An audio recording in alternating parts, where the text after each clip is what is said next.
Assalamualaikum warahmatullahi wabarakatuh. Kami dari kelompok 6. Di sini kami akan mempresentasikan tentang pemeliharaan sarana dan prasarana pendidikan. Yang pertama, pengertian. Pemeliharaan adalah kegiatan merawat, menyimpan, dan memelihara barang-barang sesuai dengan bentuk dan jenis barangnya, sehingga barang tersebut awet dan tahan lama. Pihak yang terlibat dalam pemeliharaan barang adalah semua warga sekolah yang terlibat dalam pemanfaatan barang tersebut. Pengertian pemeliharaan sarana adalah proses merawat perlengkapan yang secara langsung dipergunakan untuk proses pendidikan, seperti meja, kursi, dan media pembelajaran lainnya. Pengertian pemeliharaan prasarana adalah sesuatu yang menunjang utama terselenggaranya suatu proses atau usaha, pembangunan, proyek, dan lain-lain. Dalam pemeliharaan sarana yang dapat dilakukan yaitu antara lain memelihara dari segi sifat, pengecekan, di mana jika ada sarana yang rusak di kelas, guru dapat melaporkan kepada pihak sarana.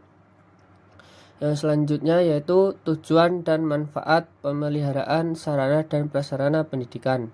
Yang pertama, tujuan. A. Untuk mengoptimalkan usia pakai peralatan.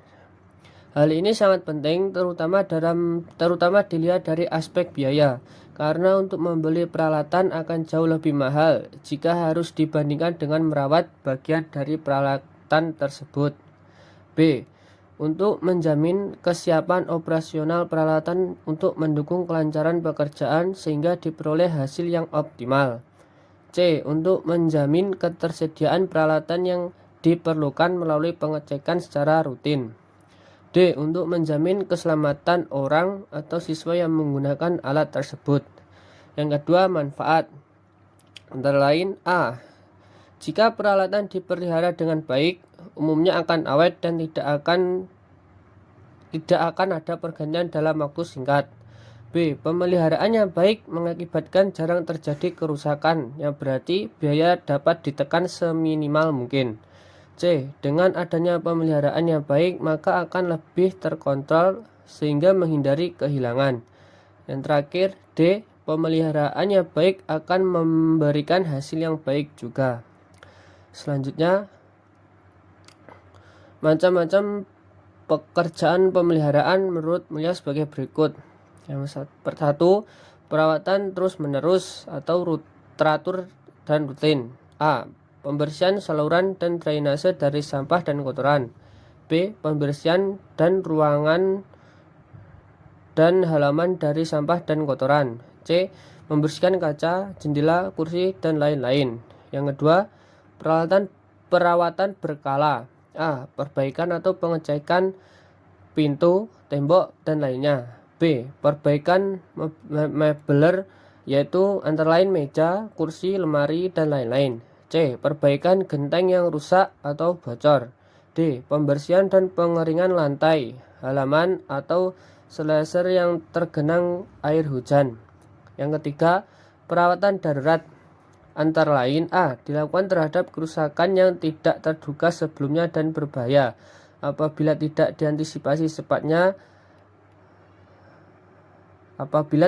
diantisipasi secepatnya.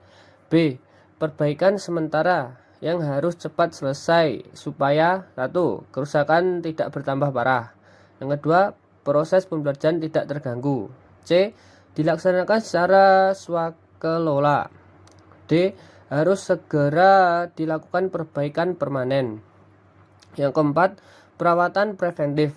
Perawatan preventif adalah perawatan yang dilakukan pada selang waktu tertentu dan pelaksanaannya dilakukan secara rutin dengan beberapa kriteria yang ditentukan sebelumnya. Pada dasarnya, perawatan preventif merupakan cara perawatan sarana dan prasarana yang dilakukan sebelum sarana dan prasarana terjadi kerusakan. Tujuannya untuk mencegah akan mengurangi kemungkinan kerusakan sarana dan prasarana tersebut. Bentuk pemeliharaan sarana dan prasarana. 1. Pemeliharaan sarana dan prasarana berdasarkan waktu. A. Pemeliharaan sehari-hari, yaitu pemeliharaan ini dilakukan setiap hari.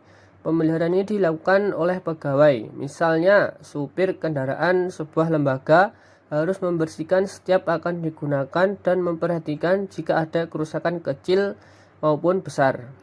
B. Pemeliharaan berkala.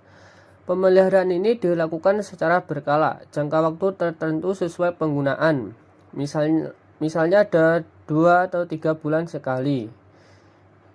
Yang kedua, pemeliharaan sarana prasarana sesuai umur penggunaan. A. Usia barang fisik. Setiap barang, terutama barang elektronik, memiliki batas waktu dalam penggunaannya. Untuk peralatan dan elektronik harus disepakati lama penggunaannya agar jika alat tersebut digunakan dalam keadaan darurat, bisa dipastikan apakah bisa membantu penyelesaian pekerjaan dengan baik atau tidak. B. Usia barang secara administratif. Dalam pelaksanaan sehari-hari, beberapa barang akan ada yang kondisi fisiknya 0% dan barang yang kondisinya demikian akan mengganggu kegiatan proses pendidikan. Oleh karena itu, barang yang kondisinya kurang dari 50% akan diusulkan dihapuskan. Yang ketiga, pemeliharaan sarana dan prasarana berdasarkan penggunaan barang. Pemeliharaan sarana dan prasarana berdasarkan penggunaan barang maksudnya adalah bahwa barang yang dimiliki organisasi atau sekolah harus digunakan sesuai dengan fungsinya, sehingga bisa mengurangi resiko kerusakan barang. Contohnya, komputer yang digunakan untuk keperluan kantor tidak boleh digunakan untuk kepentingan pribadi. Yang keempat, pemeliharaan sarana dan prasarana menurut keadaan barang. Pemeliharaan sarana dan prasarana pendidikan berdasarkan keadaan barang.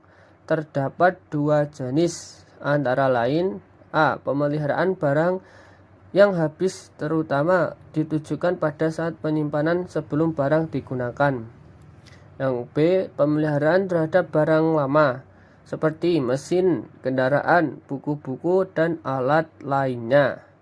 Demikian presentasi dari kami. Apabila ada kurang lebihnya kami mohon maaf. Wassalamualaikum warahmatullahi wabarakatuh.